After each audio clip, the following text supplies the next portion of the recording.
should I be doing? Should I market? What are some particular things that I should be doing from a marketing standpoint? And so I'm calling this video the Uncertain Times Marketing Playbook. And so what I'm going to do is I'll spend a little bit of time here and discuss that with you. As you can see, I'm on my patio. Yes, this is a cigar. This is kind of my afternoon constitutional, I guess, if you would. You'll probably see my chocolate lab Mulligan pop in and out. You might even hear a kid or two scream in the backyard. Those are not my kids. My kids are a little older. So let's go into this because before I do, I think let me give you a little bit of context as to what really makes me qualified to talk about this. So first and foremost, you'll see that I have quite a bit of gray hair, right? Okay, so that helps. But all kidding aside, I'm really kind of stunned at what I'm reading and what I'm seeing when I go onto Facebook and I go into certain places. Really, it's basically social media, LinkedIn, Facebook.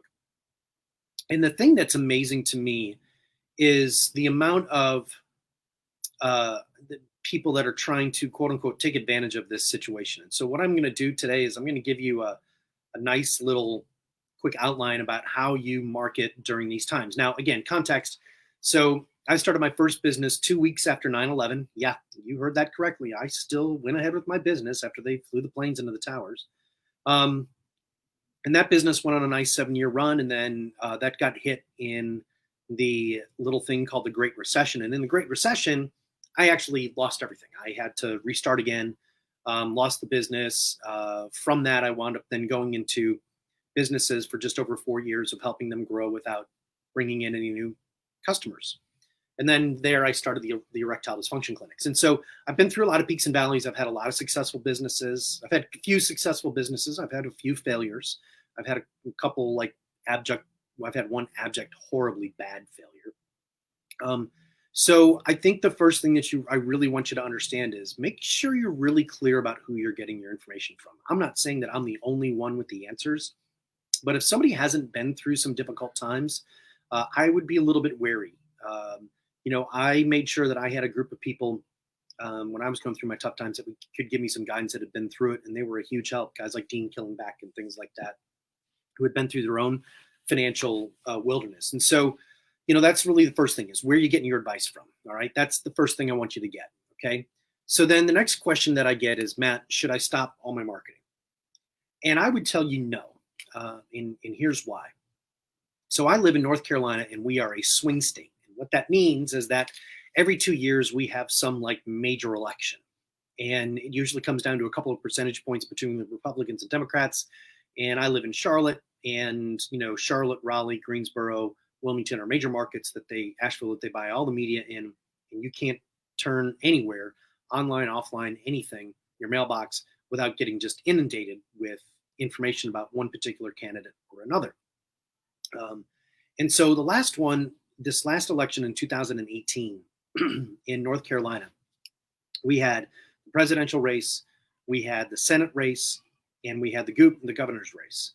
And over $350 million was spent in advertising in North Carolina alone for those elections. I mean, the gubernatorial race came down to 1,500 votes, I think, or 4,500 votes. Trump won the state pretty handily, and the Senate election was handled pretty easily. Burr won fairly easily, but he still had to spend quite a bit of money.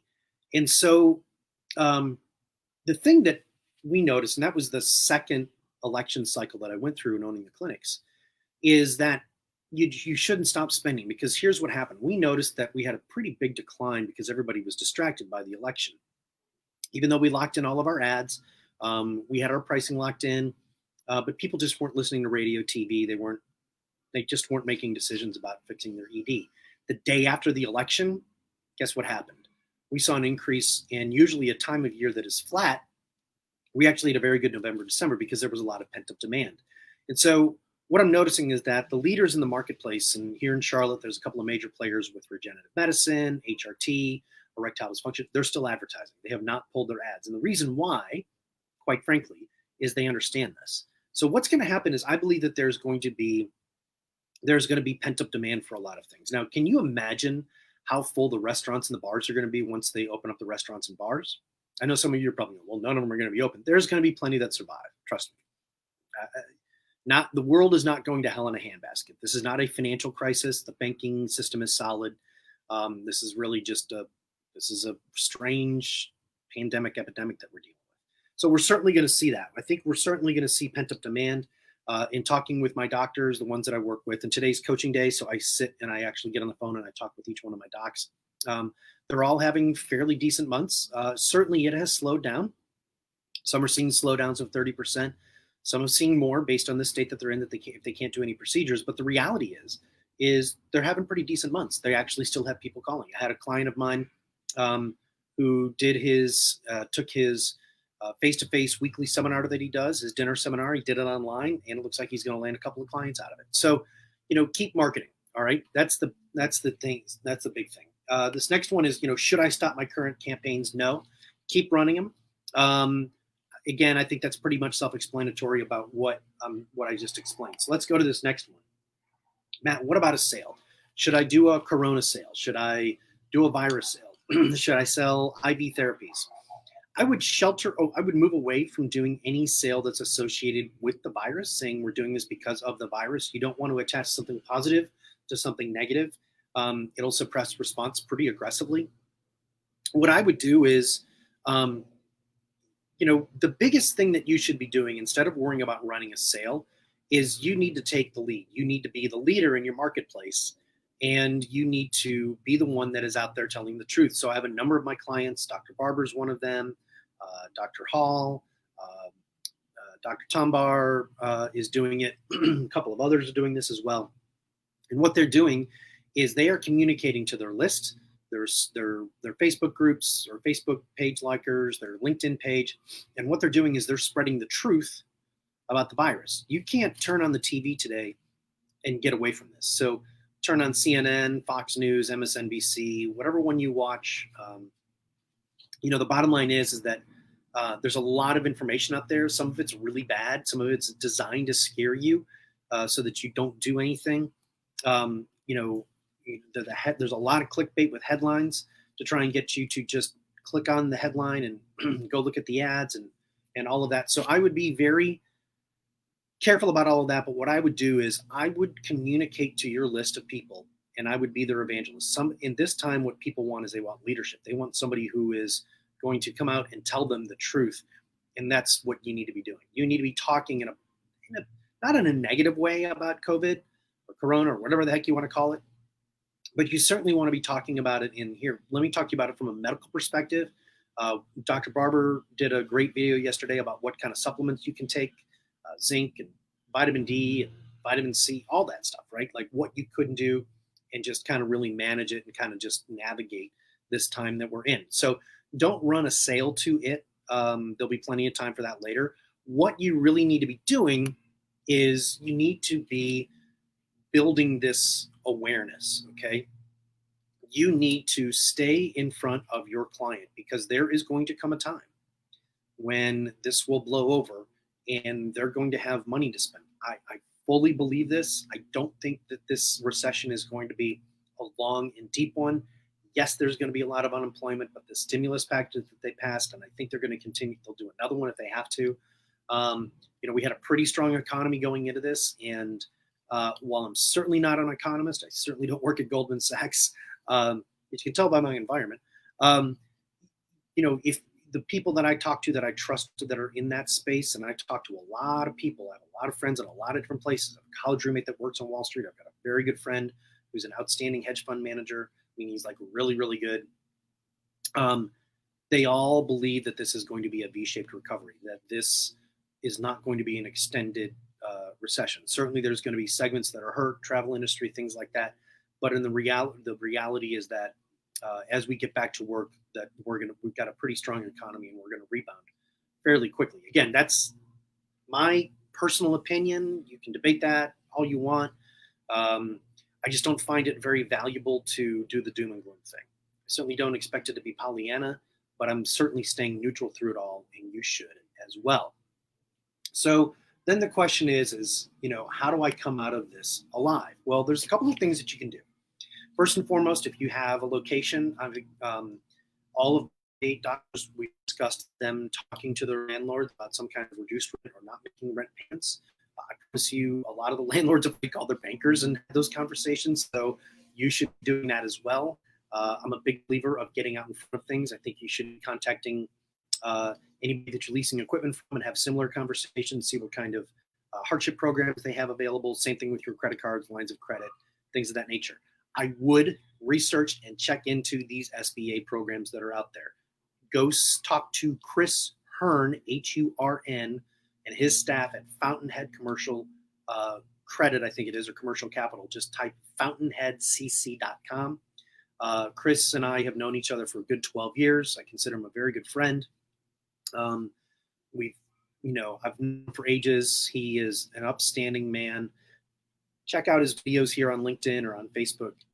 He's probably one of the best sources. It appears that they are going to be offering some pretty sweet deals on these things like no personal guarantees, 30-year notes, streamlined paperwork, cutting out a lot of the red tape because they want to get that capital into the marketplace as quick as they possibly can. Certainly call up your credit card companies, see what they can do. Everybody has programs right now. No one wants this to go bad. Okay, they realize how good we have it. This is not a fundamental issue in the economy. This is, quite frankly, an aberration. I know it's not an aberration for those of you that have this. There's some friends of mine that have it. They say it's horrible, but quite frankly, you got to get through this from a business standpoint. You've got to stay in front of this. You have to communicate to the people that you work with, the people that you are doing business with, and they're going to work with you. I think you're going to be pretty impressed, pretty amazed. So what else can you do? Well, down below, I've written a report called this. It's a special report, and it's called the Field Guide, the Business Owner's Field Guide for Uncertain Times, and it's based on my history. It's about 35 pages in length, and it dives into these topics a little bit more. We talk about you, your staff, your spouse, your customers, and a business plan of attack. So if you want to check it out, there's no cost for it. I am going to be giving some free bonuses. You'll see that on the page on the link below. And one of those would be a one-on-one call with me, which is valued at $500. I'll be more than happy to get on the phone with you for 30 minutes and talk to you about your particular situation. Even if you're outside of the medical space, I will talk to you about your particular situation. Okay. Just ask that you keep it at 30 minutes. I'll have a set of questions for you. It'll be a pretty streamlined call, but I'm here to help. Okay. I've been through this. I've worked in 30 niches. I know what it's like. I know what it's like to kind of stare up at the ceiling and just wonder, how am I going to make it? Last thing is student loans, things of that nature. Those are all going into a 60-day of no payment. You have to call and ask for it. So get with your administrator on those. They're waiving interest and penalties and all kinds of good things. IRS is probably doing the same thing. I don't know that for a fact. But again, the point is that there's a lot of opportunity out there, but you've got to take advantage of it. You're the one that's got to pick up the phone. I suggest you do that today. Don't wait 2 months to do it. So I hope this helps you. Look, we're on this together. Okay, I really want you to understand this. We are together. Do not go inside. Reach out to people. Talk to people who have been through this. If you've got negative people in your life, get rid of them. Don't talk to them during this time. If you've got the uncle that's like, oh, the world's going to end and you shouldn't have been doing this and go get it in the union, don't call that person, okay? Talk to the people who've been through this. Talk to the folks with the gray hair and the weathered skin and they look like they've been through battle. Those are the folks that you want to have on your side. So I'm happy to help you any way I can. Remember, I don't care if you are an American, if you watch this in Europe, the human spirit, the ability for the humans to come back time and time again, it's consistent throughout our world history. If you're an American, it's part of your DNA. You are a maverick, and don't shy from that. Stand up to it, take the mantle, and carry it on forward. All right. Let me know if any questions, comments below. Again, download that free report, and if you do, I'll be more than happy to get on the phone with you and talk to you about your situation. Y'all have a great day. I'm going to go back to